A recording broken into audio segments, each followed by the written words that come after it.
அங்கே தெரியுதுல்ல, அதுதான் நோய்ஷ்வான்ஸ்டைன் கேசல். ஜெர்மனியில் இருக்க ஒரு பிரபலமான கேசல். இங்கே வழியெல்லாம் அடைச்சி வச்சுருக்காங்க. அதெல்லாம் எனக்கு பிரச்சனை இல்லை, வழி முடிந்தாலும் வந்துட்டேன். வழி திறந்துருந்தாலும் எல்லோரும் இது வரையும் தான் வருவாங்க சாதாரணமாக. இதுக்கப்புறம் யாரும் போக மாட்டாங்க, ஏன்னா இதுக்கப்புறம் பார்க்க நேரம் எதுவும் இல்லைன்னு நினச்சிக்கின்னு இருக்காங்க. ஆனால் இப்போ நம்ம போய் பார்ப்போம் என்ன இருக்குன்னு. சாதாரணமாக நான் வரத்துள்ள இங்கே இருட்டிடும். இன்னைக்கு வெயிலில் எவ்வளோ அழகாக இருக்குது பாருங்க.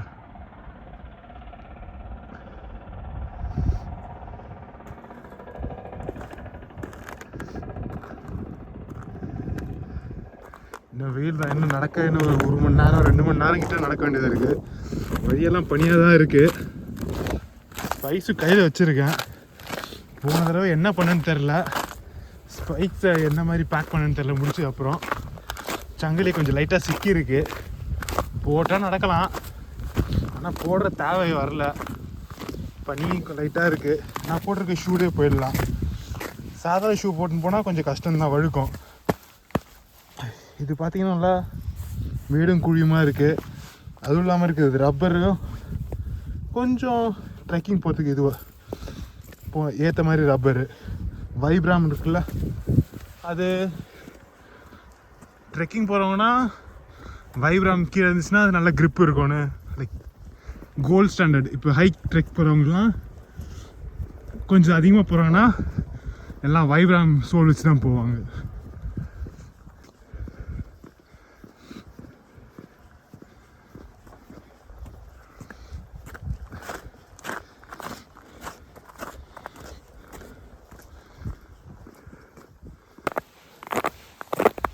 வழியெல்லாம் ஐஸ் ஆகிடுச்சு. நான் ஸ்பைஸ் எடுத்து மாறிட்டேன். இன்னும் ஒரு 1.5 மணி நேரம் 2 மணி நேரம் கிட்ட நடக்க வேண்டியதாக இருக்குது.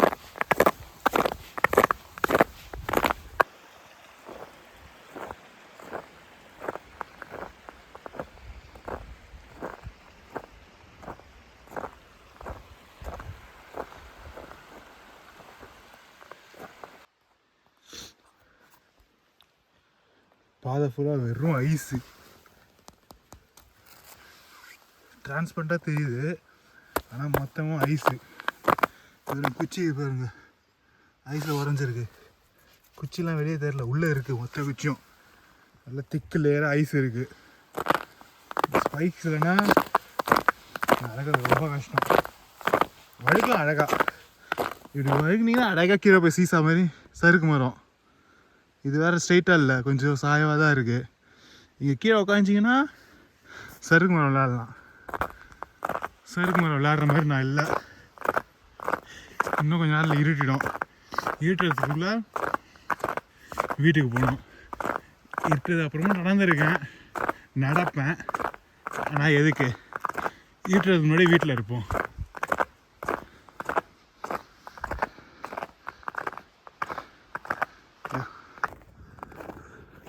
இப்படிதான் நடந்து வந்துன்னு இருக்கோம். கிட்டத்தட்ட வந்துட்டோம். இப்படி திரும்பி பார்த்தோம்னா அங்கே தெரியுதுல்ல, அங்கேருந்துனா டவுனு. அங்கேருந்து தான் ஆரம்பித்தோம். இப்போ 2 மணி நேரம் நடந்ததில் இவ்வளோ தூரம் வந்துட்டோம். இன்னும் கொஞ்சம் தூரம்தான்.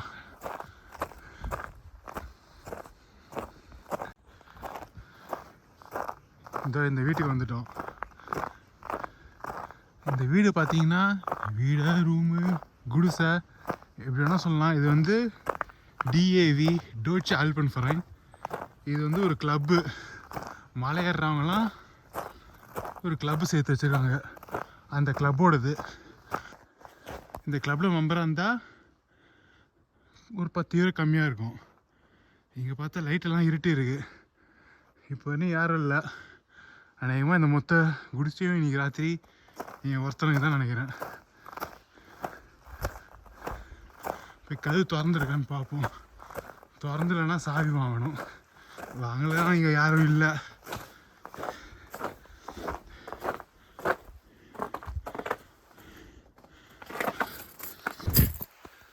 திறந்துருக்கா? திறந்துல்ல. சாவி பக்கத்தில் இருக்க வீட்டில் இருக்குன்னு இருக்காங்க.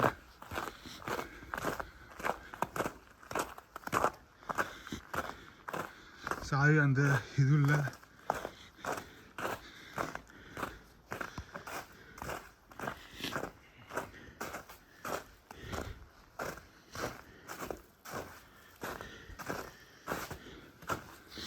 இந்த ரூமில் இருக்குன்னு சொல்லியிருக்காங்க. இங்கே பார்த்தீங்கன்னா உள்ள அடிக்கிற குளிருக்கு உள்ள ஹீட்டிங்லாம் இல்லை. இங்கேருந்து மரத்தை போட்டு உள்ள அவன் இருக்குது, அவனில் மரத்தை போட்டு எரிக்கணும். ஆனால் முதல்ல சாவி எடுப்போம். இங்கே தான் சாவி இருக்குன்னு இருக்காங்க. இந்த வீட்டில் ஒரு நாளைக்கு 40 பேர் தங்கலாம். ஆனால் இன்றைக்கி ஒருத்தன் நான் மட்டும்தான். அதிகமாக நான் மட்டும்தான். இது வரையும் யாரும் வரல. ஆல்மோஸ்ட் இருக்க போகுது. இனிமேல் வருவாங்கன்றது சந்தேகம்தான். உள்ளே போய் பார்ப்போம் எப்படி இருக்குன்னு. திறந்துட்டு சாவியை திருப்பி எடுத்த இடத்துல வச்சிடணும். அதனால் எடுத்து வச்சுட்டு இப்போ உள்ளே போகிறோம்.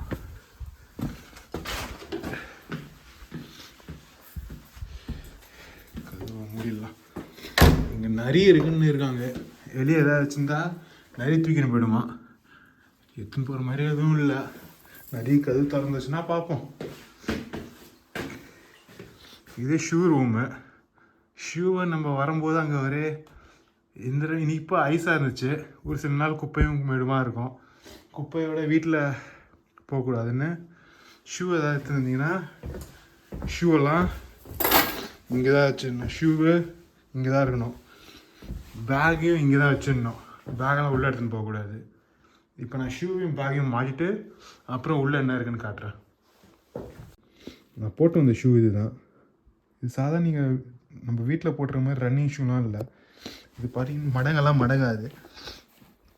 எருமை மாடு மாதிரி இருக்கும். ஒன்று ஒரு கிலோ இருக்கும். அதுவும் இல்லாமல் கீழே இங்கே மஞ்சள் கலரில் இருக்குல்ல, அது வைப்ரம்னு ஒரு பிராண்டு பேர். இந்த பிராண்டு இங்கே வெளியே இந்த அவுட் சோல்னு வாங்க, இந்த வெளியே கருப்பாக இருக்குல்ல, அது செய்யறதுல இப்போதைக்கு இவங்க தான் சிறந்தவங்கன்னு சொல்லிக்கிறாங்க. அநேகமாக ஹைக்கிங் ட்ரெக்கிங் போகிறவங்களாம் எல்லாம் முக்கால்வாசி இது இந்த வைப்ரம் வச்ச ஷூ தான். Shoe Salewa Italian brand. ஆனால் கீழே இருக்கிறது வைப்ரம்னு ஒரு மெட்டீரியல். முக்கால்வாசி எந்த ஷூ இப்போ ஹை அண்ட் ஷூலாம் பார்த்தீங்கன்னா முக்கால்வாசி இது தான் இருக்கும். இந்த ஷூ உள்ளே போட்டுன்னு போகக்கூடாது.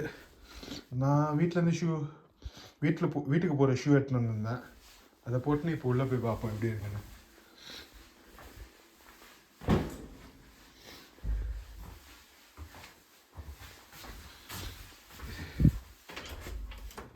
இதுதான் கிச்சனு.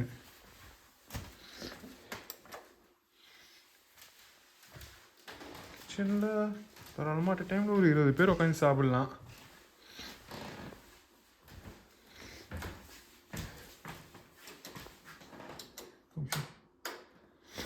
அங்கே ஸ்டவ் ஒன்று இருக்குது. இங்கே சமைக்க எல்லா தேவையான பொருள்லாம் இருக்குது. பாத்திரம் பண்டம் எல்லாம் இருக்குது. தண்ணி ஐஸ் வாட்டர் தான் வரும். இங்கே ஸ்டவ் ஒன்று இருக்குது. ஆனால் இந்த ஸ்டவ் நான் இன்றைக்கி யூஸ் பண்ணுற மாதிரி இல்லை. இங்கே பார்த்தீங்கன்னா இது இரும்பு ஸ்டவ். உள்ளே இங்கே மரத்தை போட்டு எரிச்சிங்கன்னா வெளியே பாத்திரம் வச்சு சமைக்கலாம்.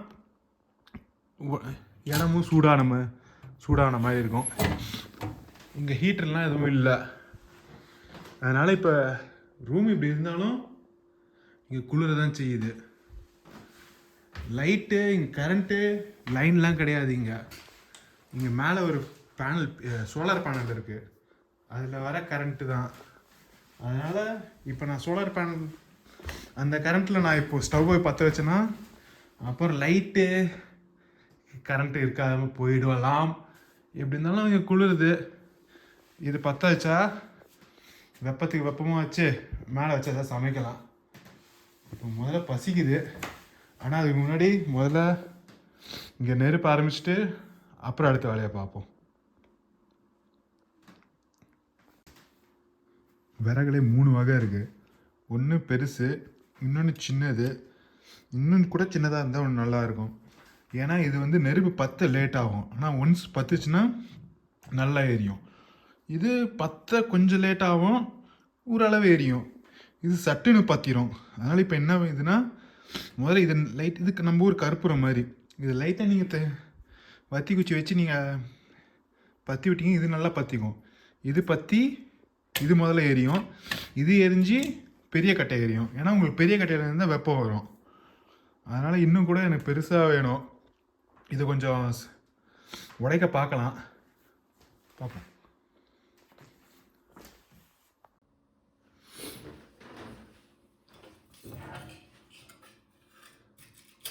இது நான் வீட்டில் எடுத்து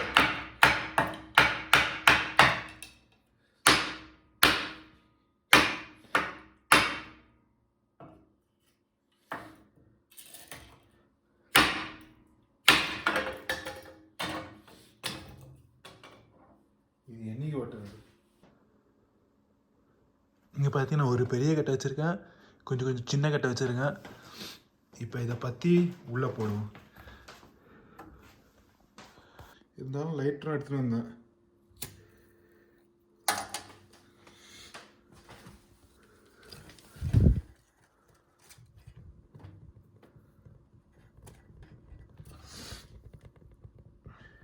இதை போட்டேன், பார்த்துட்டோன்னு பார்ப்போம்.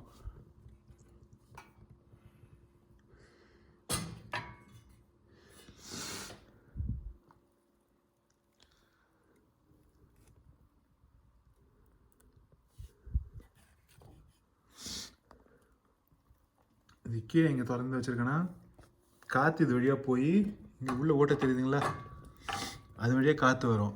காற்று இங்கே திறந்து வச்சுருக்கேன். இது தீயை நம்ம இதுக்கு ஏற்ற மாதிரி மாற்றிக்கலாம். இப்போ ஃபுல் ப்ளஸில் இருக்குது. ஃபுல் ப்ளஸ் இது இல்லை, இது திறந்து வச்சா ஃபுல் ப்ளஸ்ஸு. தீ ஓரளவு பற்றட்டும், அப்புறமா நம்ம அதை மூடலாம்.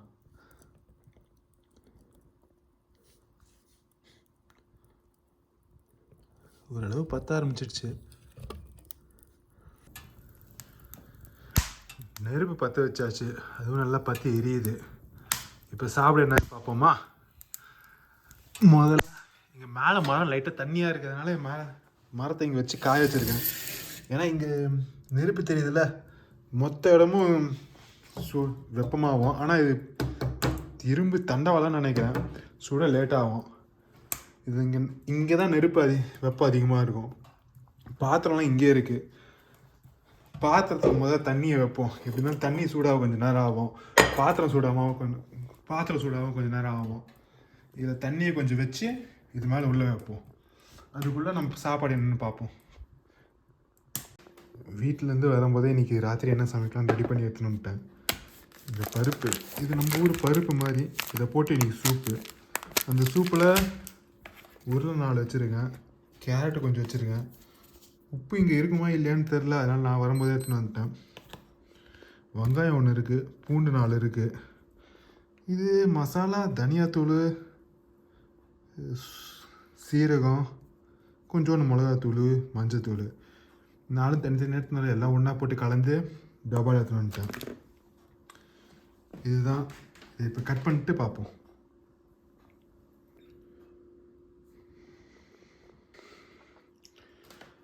காய்கறிலாம் கட் பண்ணிட்டு வச்சுட்டேன்.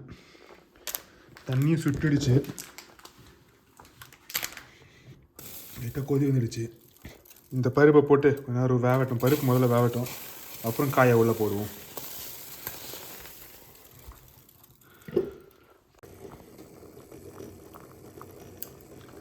பருப்பு இங்கே வெந்துடுச்சு. காயை கட் பண்ணி வச்சுட்டேன், அப்பயே கட் பண்ணி வச்சுட்டேன். இப்போ இந்த காயை போடுவோம் முதல்ல, அப்புறம் வெங்காயம் பூண்டை போடுவோம். சூப்பு இங்கே ரெடி ஆகிடுச்சு. எப்படி இருக்குன்னு பார்ப்போம். சூடாக இருக்குது.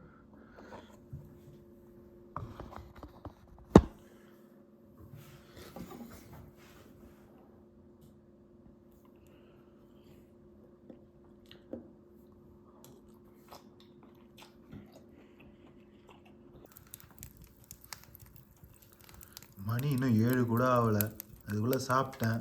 வேலையெல்லாம் முடிஞ்சிடுச்சு. இப்போ நெருப்பு பாத்திரம் உட்காந்துருக்கேன். இங்கே நெட்டு வராது. பாருங்களேன், வீட்டில் நெட்டு இருக்குந்தா ஒரு நாளைக்கு படுக்க 11 ஆகிடும். அதே நெட்டு இல்லை, இன்டர்நெட்லாம் எதுவும் இல்லைன்னா 7 தான் ஆச்சு. இனிமேல் எதுவும் செய்யணும்னு பெருசாக இல்லை. பாத்திரம் கொஞ்சம் கழுவுனா இருக்குது. டீ குடிச்சுன்னு இருக்கேன். நெருப்பை பார்த்து டீ குடிச்சுன்னு இருக்கேன்.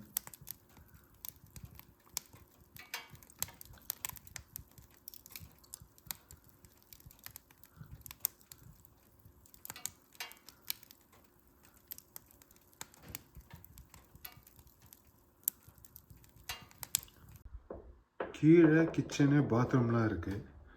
ரூமு மாடியில். ரூம் போய் பார்ப்போம் எப்படி இருக்குன்னு.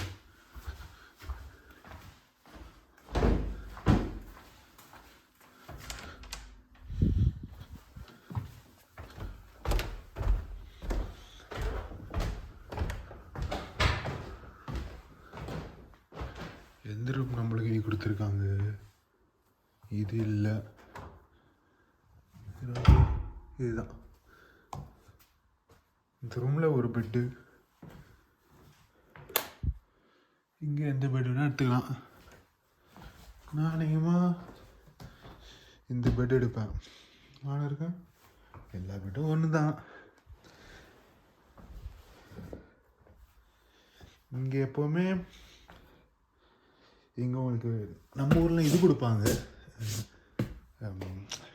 பெட்ஷீட்லாம் இங்கே அதிகமாக மாற்ற மாட்டாங்க. அதிகமாக யாரும் வரமாட்டாங்க. வரது கஷ்டன்றதுனால பெட்ஷீட்டு 3 மாதத்துக்கு ஒரு வாட்டி அப்படி தான் மாற்றுவாங்க. அதனால் அது பேக் மாதிரி இருக்கும். அது விரிச்சு நான் காட்டுறேன் பாருங்களேன். இப்படி இது பை மாதிரி இருக்கும். இந்த பையை திறக்க முடியும்.